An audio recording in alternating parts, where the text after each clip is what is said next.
OPEC plus के ऐलान के बाद, मीटिंग के बाद कच्चे तेल में है गर्मी, मजबूती, और नेहा जी कह रही उबाल भी है।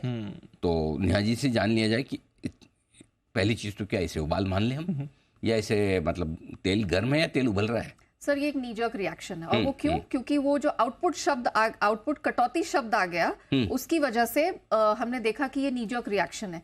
लेकिन हैविंग सेड सो, इसमें बहुत सारी डीप चीजें अंदर से निकल कर आ रही हैं, तो वो मैं एक एक करके सामने रखती हूँ।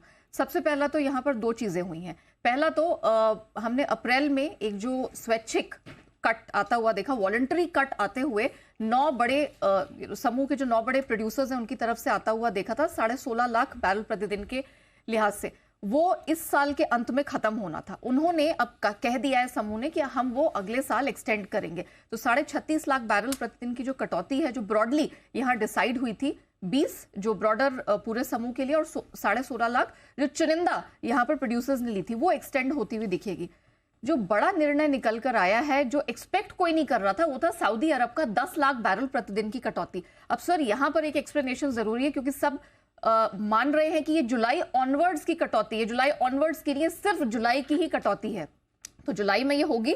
उसके बाद आगे वो इसे एक्सटेंड करते हैं या नहीं करते हैं, ये बाद में पता चलेगा। तो अभी फिलहाल इस पर क्लैरिटी नहीं है। दूसरी चीज है कि यहाँ पर बेसलाइन, इस पर कोई बात नहीं कर रहा है, लेकिन इस पर बहुत गहन चर्चा हुई है। अब हम लोग एक्सपेक्ट कर रहे थे कि मंडे को मार्केट खुलेगा, हम 80 के पार निकल जाएंगे, बहुत धुआंधार तेजी आएगी, लेकिन इसको हम धुआंधार तेजी नहीं मानेंगे। और वो इसलिए नहीं मानेंगे क्योंकि यहाँ पर जो बेसलाइन की जब डिटेल हमने पढ़ी, उसको समझा, तो ये बात सामने निकल कर आई कि इनके बहुत सारे समूह में ऐसे देश हैं जो अपना बेसलाइन है वो उत्पादन का ही लक्ष्य अचीव नहीं कर पाए। बेसलाइन में समझा देती हूँ, जो समूह में बेसलाइन बनाई जाती है हर एक देश के लिए कि वो अपनी कैपेसिटी के हिसाब से उत्पादन करे। अंगोला, नाइजीरिया, रशिया, इन सब के लिए जो बेसलाइन बनाई गई, उन्होंने वो टारगेट ही नहीं मीट किया है। अच्छा, पहले नहीं हो रहा, वो वही अचीव नहीं हो रहा, तो आप उनको कटौती का टारगेट क्या देंगे? तो वो तो रियल कट में अचीव होगा ही नहीं। ये पहले भी डिस्कशन था कि 20 लाख बैरल आपने अनाउंस कर दिया है, वो आप अचीव कैसे करोगे जब आपके बाकी देश हैं वो अपना आउटपुट टारगेट ही नहीं मीट कर पा रहे। कटौती तो आप तब दोगे उनको। तो ये रियल कट में तब्दील नहीं होगा, मतलब इसकी पूरी संभावना है कि ये रियल कट में तो तब्दील होगा ही नहीं। आपने नंबर यहाँ 36.40 जो भी दे दिया है। सऊदी अरब को ये भरोसा है कि वो यहाँ पर अपना आउटपुट कट अचीव कर लेंगे। 2024 के लिए भी उन्होंने बेसलाइन यहाँ पर तय कर दी है। इराक की तरफ से माना जा रहा है कि इराक, रूस है, वो अपने आउटपुट कट्स के टारगेट मीट कर लेंगे। लेकिन बॉटम लाइन यही बन के आ रही है कि जब तक डिमांड नहीं आएगी, सप्लाई कट से आप थोड़ा बहुत कीमतों को सहारा दे सकते हैं, लंबी अवधि में ये ऊपर सस्टेन नहीं करेगी। यहाँ पर कुछ एक्सपर्ट्स की जो आउटलुक निकल कर आ रहे हैं, गोल्डमैन सैक्स मानता है कि साल के अंत में $85 के आसपास का लेवल कच्चा तेल ब्रेंट छूने की संभावना दिख रही है। ANZ $100 के लेवल की साल के अंत में बात करें, लेकिन वो सस्टेनेबल है या नहीं, इसको लेकर अभी भी डाउट है।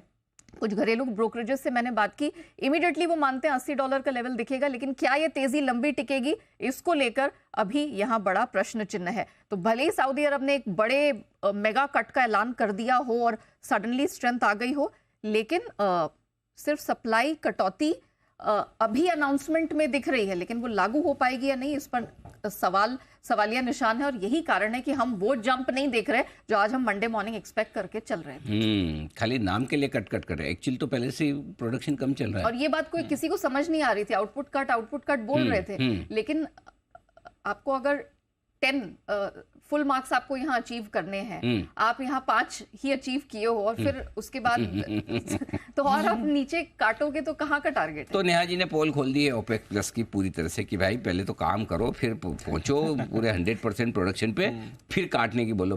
पहले तो हो तो रहा नहीं काम, तो बोले और कम करेंगे। और इनफैक्ट रशिया के साथ भी ये वो लोग दिखा रहे हैं, गले मिल रहे हैं कि सब कुछ सही है, लेकिन प्रॉब्लम ये है कि रशिया भी अपना टारगेट मीट नहीं कर रहा और कहीं ना कहीं मीट करना भी नहीं चाहता, क्योंकि उनको 2 बड़े मार्केट्स मिले हुए हैं। उनका एक्सपोर्ट रिकॉर्ड स्तर, चाइना।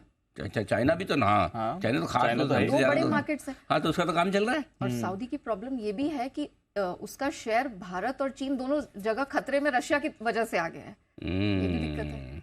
बड़ी इंटरेस्टिंग चीजें हो रही है। तेल का खेल, कुछ ऐसा बढ़िया शो बनाओ सब, है ना, तेल का खेल वाला।